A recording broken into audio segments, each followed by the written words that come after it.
부자들은 애롭지 않을 거야. No. 성경에 삭개오는 부자였습니다. 근데 얼마나 애로웠는지 모릅니다. 근데 부자도 외로운 걸 아세요. 그가 주님 만나기를 원하면 주님은 부자의 집이든 가난한 문둥이 시몬의 집이든 가차없이 들어가서 그의 애로움을 달려주는 겁니다. 예. 부자들이 안 애로울 거라고요? 예. 천천만만입니다. 누구나 다 애롭습니다. 그래서 여러분 그 애로운 이유를 알아야 돼요. 우리에게는 영혼을 채울 수 있는 공간이 있습니다. 전도서 3장 11절 하나님이 모든 것을 지으시되 때를 따라 아름답게 하셨고 또 사람들에게는 영혼을 사모하는 마음을 줬다. 자 보세요. 다 같이 한번 읽어볼까요? 시작. 하나님이 모든 것을 지으시되 때를 따라 아름답게 하셨고 또 사람들에게는 영혼을 사모하는 마음을 주셨느니라. 그 영혼을 사모하는 마음의 공간. 예. 그러니까 그 영혼을 사모하는 마음에 뭔가 채워져야 돼요. 사람에게는 그 공간을 줬다는 거예요. 예? 예. 그래서 저는 이모셔널 뱅크 카운트라고 그러는데 심령 계좌라고 그래요. 심령 계좌. 이 심령 계좌가 마이너스 계좌가 되는 사람이에요. 그러면 애로워집니다. 근데 심령 계좌가 무언가 가득 채웠어요. 예. 부요 계좌가 됐어요. 이 부요 계좌가 되려면 이 세상에 있던 어떤 재물을 다 채워도 그 심령 공간이라고 하는 것은 기퉁이도 채울 수 없습니다. 오직 예수로만 가능한 겁니다. 아멘. 그 심령에 예수님이 들어가야 만족한 것입니다. 그 심령에 예수가 들어가야 처절한 고독과 애로움 속에서 벗어날 수 있는 것입니다. 깨닫는 사람만 박수를 하는 거야. 그래 할렐루야. 어떤 사람은 그 애로움을 달래려고 이 사람 저 사람을 받고 만나는 것입니다. 요한복음 4장에 수가성 우물가에 온 여인이 있었습니다. 이 여인은 굉장히 예로운 여인이었습니다. 낮 시간에 정오에 우물가에 온다는 것은 예로운 여자라는 걸 증명하고 있습니다. 사람들은 그때 물들어 오지 않습니다. 사람들의 눈을 피하여 왔다는 것입니다. 아무도 오지 않을 때 자기가 가서 물을 먹고 가야겠다는 생각에 왔는데 거기에 마침 예수님이 계신 겁니다. 그 여인에게 예수님께서 물을 좀 다오라고 요청했습니다.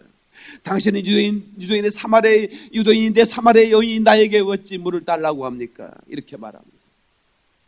네가 물을 달라는 네가 누군 줄 알았다면 너는 물을 주었으라고 말하고 네가 주는 물을 먹으면 다시 목마르려니와 그러나 내가 주는 물을 먹으면 너는 다시는 목마르지 아니하리라. 이 주님의 의미심장한 메시지는 무엇을 의미할까요? 이 여자는 이미도 그 애로움을 극복하기 위해서 이 남자 저 남자를 만나기 시작했습니다. 이 남자가 채워주지 못하고 이런 남자가 채워져 있을 거야 하고 또 사람을 바꿔보기로 했습니다. 이미 너는 남편이 5이 있었을 때 지금 있는 남편도 네 남편이 아니다고 말하잖아요. 그러니까 이래서 사람을 바꾸면서 자꾸만 뭔가 그런 욕망을 채우려고 하는 사람 내면에는 깊은 애로움이 있는 겁니다. 옆 사람 좀 쳐다보세요. 좀 애로워 보이신다니까요. 빨리 얘기 좀 해요. 깊은 애로움이 있는 겁니다. 그래서 그 애로움을 달래보려고 뭔가 해보는데 시도를 해보는데 절대로 어떤 방법으로도 안 됩니다. 오직 예수님만 가능한 겁니다. 예수님이 그 안에 들어가야만이 만족하는 것입니다. 사람을 보며 세상을 볼 때 만족함이 없었네. 나의 하나님 그분을 볼 때 나는 만족하였네. 박수라는 양반 그러리 할렐루야. 그래서 학교의 형님이 예수님이 내 집에 유하겠다니까 막 나무에서 그냥 거의 뛰어내리다시피 내려와가지고 예수님을 영접하고 환영합니다. 그리고 기뻐서 재산의 절반을 가난한 사람에 나눠주겠습니다. 내가 토색한 것이 있으면 내가 4배나 갚겠습니다 하면서 그동안에 애로움 때문에 악착같이 가지려고 했던 걸 다 내려놓는 삶을 살아가는 것을 보게 되는 것입니다. 성도 여러분, 우리가 인생을 살면서 때로는 그 고난이 있습니다. 그러면 그 고난으로 우리는 맷집을 길러야 됩니다. 다 같이 고난을 통해서 맷집을 기르자. 예, 고난. 오늘 이 다윗이라는 사람은 참으로 처절한 고난. 왜냐하면 다윗은 왕이 추적을 해왔기 때문에 그 다윗을 돕는 자는, 예, 다윗을 돕는 자는 다윗 때문에 해를 받기 때문에 다윗이 미안해서라도 자기 아는 사람을 찾아갈 수가 없는 거예요. 그래서 어디로 가면 강야로 갑니다. 강야에 짐승들이 사는 굴 속에 들어가서, 예? 그 한밤을 지새는데 동물 소리가 들리니 얼마나 애롭겠습니까? 예? 그래서 부엉이 얘기를 하고 올빼미 얘기를 하는 겁니다.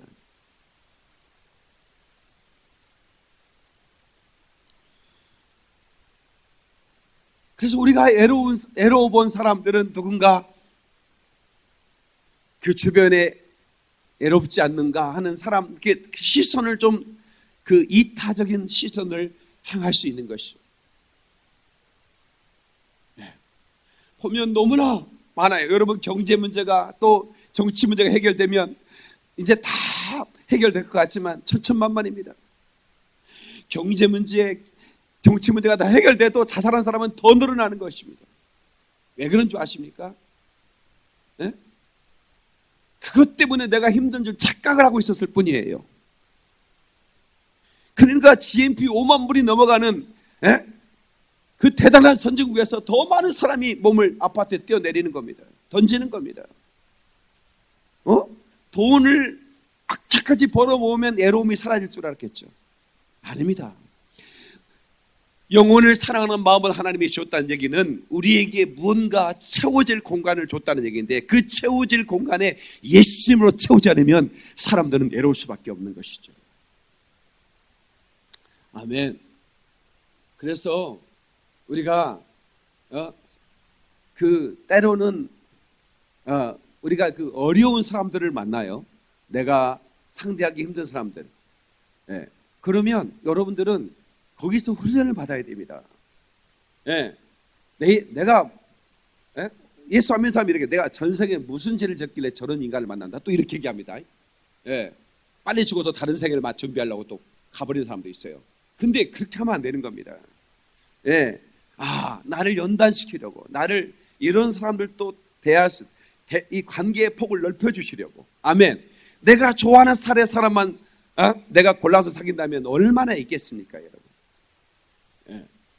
여러분, 결혼식장에 가보면, 예, 그 굉장히 뭐 부잣집들이야 뭐 호텔에다가 뭐 700~800석 얻어놓고 하지만, 그래봐야 양가 해보면 350명밖에 더 됩니까? 그러니까 결혼식은 가장 친한 사람을 모시는데, 예. 그때 어떤 사람들은 알바 중에 결혼식 알바가 있는데 하객 알바가 있답니다. 하객 알바가 뭔지 아시죠? 예. 5만 원 받고 뷔페 음식 먹고 나와요. 상당히 좋은 알바죠. 그런 알바가 있는지 모르셨어? 대학생들 그런 알바 있습니다. 예. 친구 사진관에 찍어야 돼. 아무리 뷔페를 빨리 먹고 싶어도 사진은 찍어야 5만 원이 나갑니다. 친구 사진. 그 얘기는 뭐냐면, 나는 애롭지 않다는 것을 뭔가 보여주고 싶은 그 씁쓸한 마음이죠. 예. 그 이제 아버지 대행은 10만 원입니다. 우리 서당노님. 우리 서당노님은 멋진 아버지 대행이 가능하겠다. 손잡고 올라가주면 10만 원.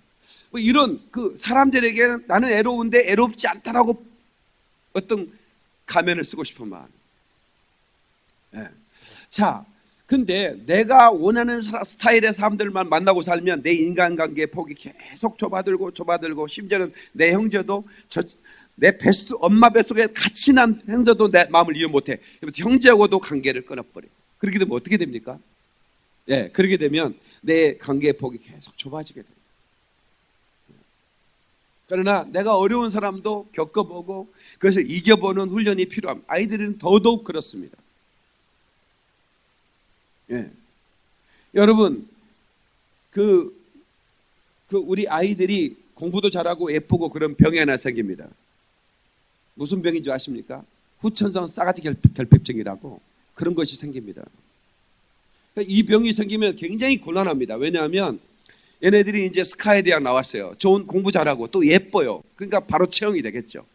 예. 요즘은 남자도 성형수술 한다는 게 면접에 이게 인상도 본단 말이에요. 안 보는 것 같은데 봐. 예. 그러니까 이제 얼굴 예쁘죠. 또 뭐 키도 크죠. 거기다 공부도 잘하죠. 그러니까 뭐 바로 채용이 되는 거지 뭐. 그런데 병이 있잖아요. 예, 아무리 실력 있어도 신입사원은 옷도 쳐야 되고요. 커피 타와야 됩니다. 그런데 네 커피 네가 빼먹어 이 새끼야 이러면 어떤 사람이 그 사람을 표기했습니까? 예? 그러니까 그러니까 이 사람이 결혼해도 마찬가지예요. 예, 나는 공주야. 나 같은 사람하고 결혼한 걸 너는 모순처럼 나를 받들어야 돼. 이렇게 생각하는 싸가지 결핍증이 있는 여자한테 어떤 신랑이 거시기 하겠냐고. 그러니까 그 병 때문에 그 인생은 어려워져 버리는 거예요. 그래서 때로는 하나님이 우리를 고난의 자리에, 때로는 애로움의 자리에 집어넣어 주시는 거예요. 그래서 관계의 소중함을 알게 해주시는 겁니다. 아멘이시죠? 예, 관계의 소중함을 알게 해주는 겁니다. 예. 저는 이국종 교수라고 그 예상의학 교수, 아주대학교죠. 아마 여러분 뉴스에 자주 나와서 등장해서 이분은 잘 알 겁니다. 근데 이분은 의사인데 보통 의사가 좀 다릅니다. 헬기를 대전해 놓고 밤이고 새벽 2시고 3시고 어디든 날아가서 수술을 헬기 안에서 합니다. 막 헬기가 바람을 타지 않겠습니까? 조그마한 거니까 막 바람 타면서 막 움직이는데 막 거기 막 살을 찢어 놓으면 마취해 놓고 막 찢어 놓고 막 피가 막 얼굴에 튀고 온 몸에 막 튀기는데도 그 사람을 골든타임을 놓치면 죽으니까 그렇게 하는. 근데 그 대학병원에서는 이거 한다고 남는 게 없습니다. 헬기 기름값도 잘 안 나와. 그러니까 싫은 거예요. 이국종 교수 차라리 그냥 다른 병원으로 갔으면 좋겠다 하는 그런 마음이 들 수도. 그 병원을 운영하는 이사장은 그렇죠. 그런데 이 의사는 소명감을 가지고 그러니까 편안하게 잠을 자본 적이 없어. 그냥 의사 가운도 아무리 그 세탁을 해서 피 튀긴 의사 가운이니까 그냥 니리티틱한 의사 가운 하나 있고 항상 졸리는 눈으로. 그러나 이런 의사가 있기에 생명이 급한 생명들이 살아나지 않습니까? 여러분, 우리는 이머진시 언제나 누군가 애로움에서 자기 생명을 끊으려고 하는 사람이. 그래서 제가 방송을 제 설교가 이제 방송에 나가는데 이제 제 설교가 나간 다음에 지금은 막 나가기 때문에 막 시도 때도 없이 전화를 걸어요. 그래서 내가 그래요. 한 자매가 그때 별로 중요하지 않은 거 가지고 전화를 하길래 자매 부탁이 하나 있다. 내가 전화를 온 걸 다 봤는데 이렇게 중요하지 않는 전화를 받느라고 진짜 중요한 전화를 못 받을 때가 있다. 그러니 좀 절제해달라. 이런 얘기 한 적도 있어요. 어떤 자매가 시도 때도 없이 목사님 제가요 어느 교회 갔는데요. 바쁜 날을 앉혀놓고 전화로. 내가 어제 그런 부탁도 했어요. 어떤 사람은 목사님 제가 지금 아파트에 떼내리고 싶어요. 이런 전화를 나한테 한다니까요. 내가 목회자 세계의 이국적입니다. 제가. 저는 아프리카에 날아다니잖아요. 이머시시 하는. 제가 우리 여기 누구야 저 한민숙 권사님이 아프리카에서 그 척추가 안 좋은데 나 따라와가지고 그런데 나도 막 작살이 나가지고 그냥 한쪽에 짐칸에 막 들어 넣어가지고 막 10시간 이상을 그 집차에 막 이동하는데 거의 뭐 사망 직전이에요. 제가. 그래도 가는 거지. 그 왜 가요? 그런 이국적의 심정입니다. 제가. 내가 가서 그들을 이루어야 된다. 살려야 된다. 하나님 나를 보내셨다.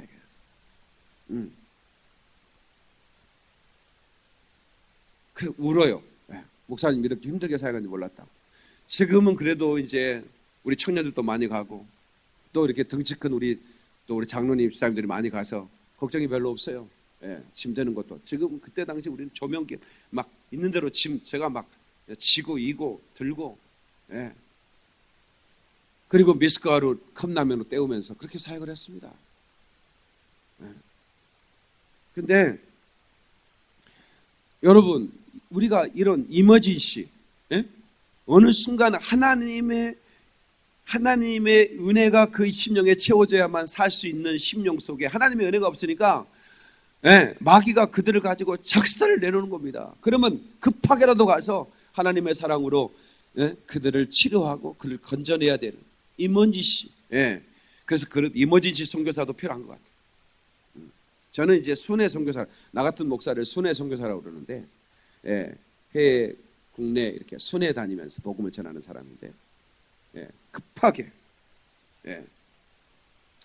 그래서 우리가 이런 애로움을 가지고 자기 생명까지 버리려고 하는 사람들, 그런 사람들이 전화가 와요. 얼마나 많은 전화를 받는지 몰라요. 근데 그분들이 또 전화를 골라서 해. 나한테 꼭 그런 사람들이 전화가 와. 다른 사람은 전화를 안 받을, 나는 또 전화를 응대를 해줄 것 같은 짓이 생겼나 봐. 착하게 생겼잖아, 그렇지?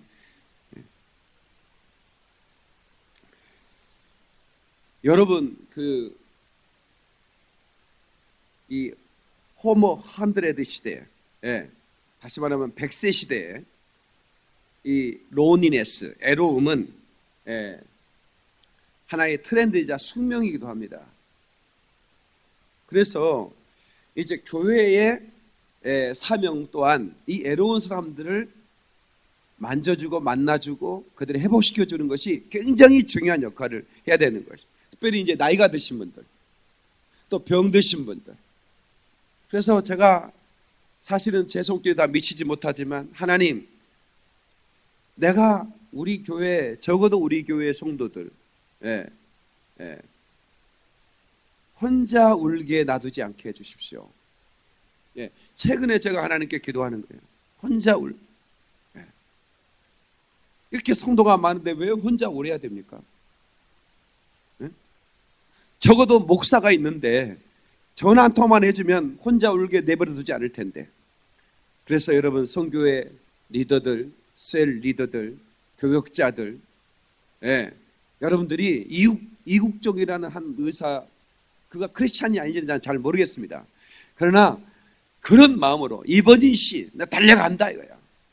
그런 마음으로 우리가 좀 돌봐드려야 됩니다. 병상에 있는 사람들은 너무 애롭습니다. 여러분, 우리 양주에서 이렇게 택시를 대절해서 이렇게 오셨어요. 박 목사 설교를 들으면 살 것 같다 이거야. 그래서 이렇게 달려와. 그래서 김포에 살고 싶은데 김포의 집값이 만만치 않다고 검색을 하고 계시나 봐요. 하나님이 그 마음을 하나님께서 만져주시고 이곳에 오셔서 하나님이 뜨거운 하나님의 만지심을 통해서 위로가 있기를 주의로 축원합니다. 최고의 위로는 치유받는 것입니다. 아멘이시죠? 여러분, 우리가 그래서 우리 교인들 중에 교인 숫자가 많으니까 교도소에 계신 분도 계십니다. 그거 잘못했건 안 했건 우리 형제자매들이고, 그렇죠? 또 내가 알건 모르건 그들도 우리 형제자매, 우리가 적어도 분기별로라도 가서 떡 가지고 좀 해가지고 하고 좀 형제들을 위로해 줘야겠다는 생각도 들어요. 제가 하면 너무 좋아하거든요. 제 설교를 들으면 너무 좋아해요. 교도소의 그 제자들이. 그 교도소장이 제 옆에 앉아 있다가 나한테 그래요. 목사님, 혹시 제 사람들이 예배를 방해하더라도 좀 목사님 이해해 주세요. 다 불교도 다니고 다 저런 사람들인데 그냥 그 안에 답답하니까 나온 사람들이 많습니다. 그러니 예배가 소란스럽고 그러더라도 좀 이해해 주세요. 이러세요. 근데 내 설교가 시작되자마자 이 사람들이 눈에서 눈물이 흐르는 거예요. 설교가 끝나고 기도회 시간에 이 사람들이 막 엎어져서 기도하는 거예요. 그러니까 교도소장이 놀래버리는 거예요. 교도관들이 놀라는 거예요. 저 사람들은 저런 사람이 아니라는 거죠. 그래서 제가 가면 그렇게 좋아요. 그리고 편지가 오기 시작합니다. 목사님, 제가 출소하면 목사님 교회 다니겠습니다. 우리 교도소 교회가 될 뻔했어요. 교도관들이 다 우리 교회 등록하지. 제소자들이 그리고 나서요. 박인민 목사님 안녕하십니까? 무슨 목소리가 달라요. 그래서 누구십니까? 오늘 영등포 교도소 출소했습니다. 출소하면 자기 엄마한테 전화하지 왜 나한테 전화하는 거예요? 목사님, 부산 가야 되는데 차비가 없습니다. 차비는 내가 국가에서 주는 거 아는데, 국가에서 내려갈 차비를 주거든요. 줘요, 안 줘요? 갔다 오신 분들. 아주 얘기를 해줘야 알지. 나한테 들어올달라고 계속 전화가 오는 거예요. 예. 아무튼 줄 때도 있고 못 줄 때도 있고 그렇습니다. 근데 우리가 그런 사람들을 찾아가 보는 게 중요한 겁니다. 예. 사도 바울도 얼마나 감옥에서 애로웠어. 마지막에 죽을 때가 가까워졌는데. 그래서 누구를 데리고 오라, 누구를 데리고 오라, 누구를 데리고 오라 이러잖아요. 예. 누구도 갔고 누구도 갔고 누구도 갔다. 우리 원로 목사님들 제가 참 마음이, 예. 우리 목사님, 예. 안 보이면 몸이 안 좋으신가? 예. 근데 그 현역 목회자 있을 때는 그래도 얼마나 전화벨이 목사님 저 기도해 주세요 뭐 이렇게 막 전화벨이 오는데 원로 목사님이 되면 외로우시거든요. 예, 저 전화벨이 하루 종일 울리고 다 응대해 줄 만큼 울리지. 내가 은퇴고 나면 현서가 전화할 거냐? 응, 고맙다. 예, 근데 사도 바울이요, 만약에 애롭지 않았으면, 만약에 옥에 갇히지 않았으면 사도 바울이 이 책을 썼을까? 성경에 이 많은 책을 썼을까? 내가 볼 때 사도 바울은 일 중독자라 책 쓸 시간이 어디 있어요? 복음 전해야지 이러면서 안 썼을 것 같아. 하나님이 강제로 가둬두신 거야. 예, 때로는 애로울 때 그런 책이 나오고 작품이 나오는 거예요. 성경은 이렇게 말합니다. 너는 혼자가 아니야. 다치 너는 혼자가 아니야. 예, 절대로 우리는 혼자가 아니라는 마음을 가져야 됩니다. 애로울 때 하나님의 임재를 통해서 하나님과 친밀함을 누려야 됩니다. 아멘이시죠? 예, 하나님은 결코 우리를 떠나지 않으신다고 그랬습니다. 그러니까 하나님과 친밀함을 누리는 사람은 혼자 있어도 외롭지 않습니다. 예, 혼자 있어도 외롭지 않습니다. 그리고 또 그 하나님과 친밀함을 누리는 사람과 함께하는 것은 너무너무 좋은 겁니다. 여러분 그 미국 그 의학 그 매거진 잡지에 이런 결과가 나오는데, 질병과 수명 아니면 질병 말고도 어떤 관계, 이런 모든 걸 통틀어서 수명과 관계가 어떻게 연관되질까 연구를 했는데요. 뭐 흡연, 음주 뭐 이런 거 있잖아요. 일 하는 스타일, 그 다음에 경제적 어떤, 그 다음에 이런 것들 관계 이런 거 다 통틀어서 흡연과 음주 물론 관계가 있기는 있지만 그렇게 크지 않았습니다. 예, 여러분 뭐 담배 피운 사람도 90살 넘게 살더라고. 그렇다고 또 피란 얘기는 아니죠. 예, 그런데 굉장히 놀라울 만한 그런 결과가 나오는데, 친구가 많은 사람은 오래 살더라는 겁니다. 친구가 작은 사람은 병에 걸릴 확률이 많고 걸리면 일찍 죽더라는 거예요. 이게 굉장히 놀라운 결과였습니다. 예. 그래서 또 여기서 친구라고 하면 또 노래방 가는 친구, 노인정에서 핫도 치는 친구, 이런 친구 물론 조금은 도움은 되겠죠. 그런 친구 말은 성경에서 말하는 친구는 마음을 주고받을 수 있는 친구입니다. 예. 그래서 우리 교우들은 서로 간에 정말 마음을 서로 나눌 수 있는 그런 공동체, 가족 같은 그런 공동체가 돼야 됩니다. 말씀을 맺겠습니다. 마지막, 애로움을 극복하기 위해 서로 사랑하라는 계명을 지켜야 됩니다. 다시 서로 사랑하라. 서로 사랑하라. 예, 새 계명을 주노니 서로 사랑하라. 내가 너희를 사랑한 것 같이 너희도 서로 사랑하라. 너희가 서로 사랑하면 이로써 모든 사람이 너희가 내 제자인 줄 알리라. 요한복음 13장 34절로 35절입니다. 교회에 주는 명령입니다. 서로 사랑하라는 겁니다. 아멘이시죠?